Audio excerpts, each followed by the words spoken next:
안녕하세요. 황윤입니다. 금쪽 같은 내 새끼 여러분 다 보고 계시지요? 용기를 내서 출연하신 금쪽이 엄마 아빠의 양육 모습을 보면서 우리 많이 공감하고 배워요. 그죠? 지난주에 제가 인상 깊게 봤던 장면 중에 하나는요. 운동하기 싫어하는 금쪽이를 엄마 아빠가 도와주려고 정말 좋은 마음으로 금쪽이랑 같이 운동을 시작했는데 결국은 다투고 끝났어요. 이 장면을 아빠가 VCR로 보면서 이렇게 말해요. 우리 금쪽이가 하기 싫어하는 일을 하도록 도와줄 때 강압적인 것은 사실인데 다른 방법을 모르겠다. 부모가 처음이라 어떻게 부드럽게 넘어가야 할지를 모르겠다. 화를 내고 짜증도 내보고 강압적으로도 해보는데 이 방법 말고 뭘 어떻게 해야 할지를 모르겠다 라면서 우셨어요. 우리도 역시 금쪽이 엄마 아빠 같은 고민이 있지요. 엄마 아빠가 아이를 공부시키면서 화를 내는 것도 비슷해요. 엄마 아빠 성격이 나빠서가 아니라 화를 내서라도 우리 아이를 잘 키우고 싶은 나름 사랑의 표시예요. 내 자식이 미워서가 아니라 아이를 위해서 화를 내요. 그런데 엄마가 화를 내면서 말하면요. 아이는 엄마의 의도는 못 알아듣고 기분 나쁜 감정만 남아요. 엄마가 말 잘 듣고 공부하라고 화를 내는데 아이는 말을 더 안 듣고 공부 안 해요. 사람은 기분이 나쁘면 말을 안 듣거든요. 나중에는 화를 내도 소용이 없어요. 그럼 엄마는 당황해요. 금쪽이의 경우처럼 가장 센 방법으로도 안 통하면 더 이상 쓸 카드가 없거든요. 화를 내면서 말해도 공부를 안 하면 그 다음에 우리 아이를 어떻게 다루어야 할지 모르게 돼요. 그래서 아이를 위해서 화를 내는 방법을 이익과 손해의 관점으로 한번 생각해 보고 싶어요. 돈을 버는 일에서 뿐만 아니라 어떤 일을 계속 할 것인가 그만둘 것인가를 결정할 때 이익과 손해는 중요한 기준이 되지요. 질병관리청에서요. 아스트라제네카 백신 재개를 결정한 이유를 밝혔는데요. 백신을 맞음으로 해서 얻는 이익과 혹시 모를 부작용으로 받을 손해와 비교해 볼 때 백신을 맞는 이익이 압도적으로 높다라고 해서 재개하게 됐다고 해요. 경찰도요. 어떤 사건이 발생하면 이 사건을 통해서 가장 이익이 되는 자가 누구인가를 가장 먼저 살핀다고 해요.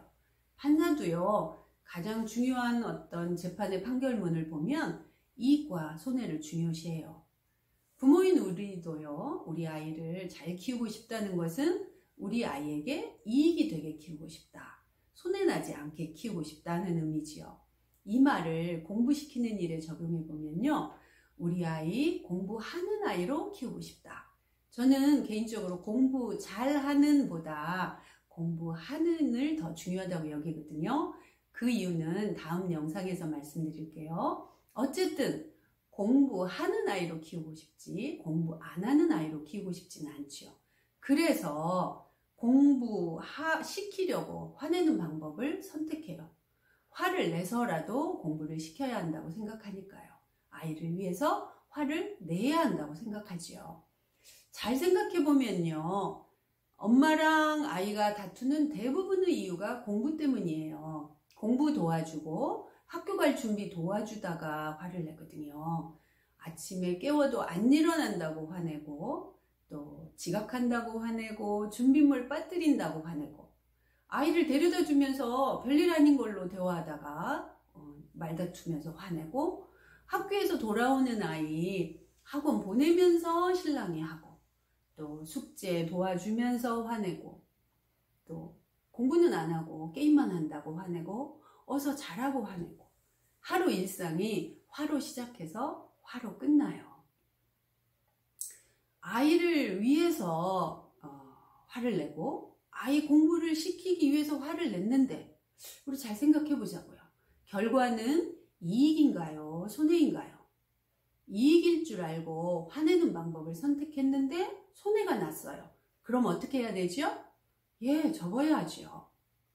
사람은요, 아무리 내가 맞는 생각, 내가 하고 있는 일이 맞다고 생각할지라도 손해가 나면 일단 멈추잖아요. 그런데 화내는 방법을 접지 않아요. 왜냐하면 엄마는 손해나는 방법으로 우리 아이를 공부시키고 있다고 생각하기보다는 엄마 말 안 듣는 우리 아이 버릇을 고쳐주어야 한다는 생각이 더 커서 점점 더 세게 화를 내요. 급기야는 아이가 엄마랑 말을 안 하고 엄마를 피하는 엄청난 손해가 발생하지요. 자, 화를 내면서 아이를 공부시키는 것은요, 마치 사장님이 고객에게 화를 내면서 물건을 파는 것과 같아요. 고객이 물건을 안 산다고 하면 더 화를 내면서 사라고 말하는 것과 같아요. 이런 사장님은 없겠지요. 만약에 계속 화를 내면 문을 닫아야 해요. 그래서 사장님이 고객에게 화를 안 내요. 화를 내면 어떤 손해가 나는지 아니까. 고객에게 사장님이 화를 안 내려고 노력한다기보다 화를 냈을 때 어떤 손해가 발생할지를 아니까 화가 안 나는 거예요. 사장님의 어떤 인품이나 성품과 관계없어요. 고객의 가치를 아니까 고객이 원하는 방법, 그게 뭐겠어요? 고객의 요구를 들어주는 거죠. 그런 방법으로 상품을 팔고 돈을 벌지요. 뻔한 질문 하나 해볼게요. 고객에게 화를 내면서 상품을 파는 것이 쉬울까요? 고객을 기분 좋게 해서 상품을 파는 것이 쉬울까요? 고객을 화를 내면서 응대해야 된다면 얼마나 힘들고 에너지 소모가 많겠어요. 그죠? 그럼 우리 아이는요, 우리 아이를 기분 좋게 키우는 것이 쉬울까요? 화를 내면서 키우는 것이 쉬울까요? 정답은 우리 이미 다 알고 있어요. 우리가 물건 하나를 사도요, 이익이냐 손해냐를 따지는데 아이를 키우는 일에 있어서는 내가 아이에게 하는 이 방법이 이익이냐 손해냐를 따지지 않아요. 잘했다 잘못했다를 더 중요하게 생각해요. 이런 사고방식은요, 공부에 대한 사고방식으로부터 비롯돼요. 공부를 점수나 등수로만 여기게 되면요, 결과 중심적인 사고방식이 생겨요. 아이가 아무리 열심히 공부했어도요, 성적이 안 나오면 엄마가 너 공부 안 했지? 라는 말이 그냥 나와요. 금쪽이가 운동을 열심히 했는데 목표인 500g이 안 빠지니까 봐 땀도 안 나잖아. 너 운동 제대로 안 했다. 라는 식의 말이 나오는 것처럼요. 저는 사장님이 고객의 가치를 아는 것처럼 우리 엄마 아빠들께서 공부에 대한 가치를 알면 좋겠어요. 공부가 점수와 상관없이 우리 아이에게 얼마나 큰 가치가 있는지, 점수와 상관없이 공부하는 일이 우리 아이에게 얼마나 이익인지를 엄마가 선명하게 알면요, 아이를 기분 좋게 해줘요. 왜냐하면 공부는 중노동처럼 힘든 일이라서 기분이 좋아야 아이가 학교에서도 공부하고 집에 와서도 공부할 수 있어요. 아이를 위해서 엄마가 화를 안 내려고 노력할 필요 없어요. 성격을 바꾸려고 노력할 필요도 없어요. 괜찮아요. 그냥 공부의 가치를 알면 돼요. 금쪽이 보세요. 아이가 원하지 않는 방법으로 운동을 시킬 때는 성과가 없었는데 아이가 원하는 그 댄스의 방법으로 바꾸니까 몇 번이고 반복해도 지치지도 않고 짜증도 안 내고 재밌게 운동하잖아요. 1시간 반이 후딱 갔어요.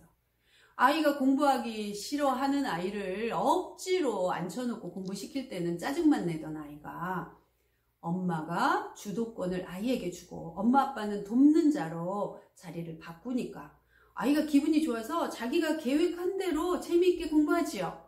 금쪽이가 이렇게 달라졌어요. 물론 이런 성과는 한 번에 나지 않죠. 엄마도 서툴고 아이도 서툴러서 몇 번의 시행착오를 거치지만 결국은 성과가 나요. 우리 아이를 기분 좋게 해서 우리 아이가 해야 할 일을 요구하면 아이는 해요. 그동안 우리 아이가 말을 안 들은 거는요, 아이가 못됐거나 버릇이 없어서가 아니라 기분 나쁜 방법으로 요구해서 그래요. 다음 영상에서도요, 계속해서 공부가 무엇인지, 공부의 가치를 알아보도록 하겠습니다. 다음 영상에서 만나요. 안녕.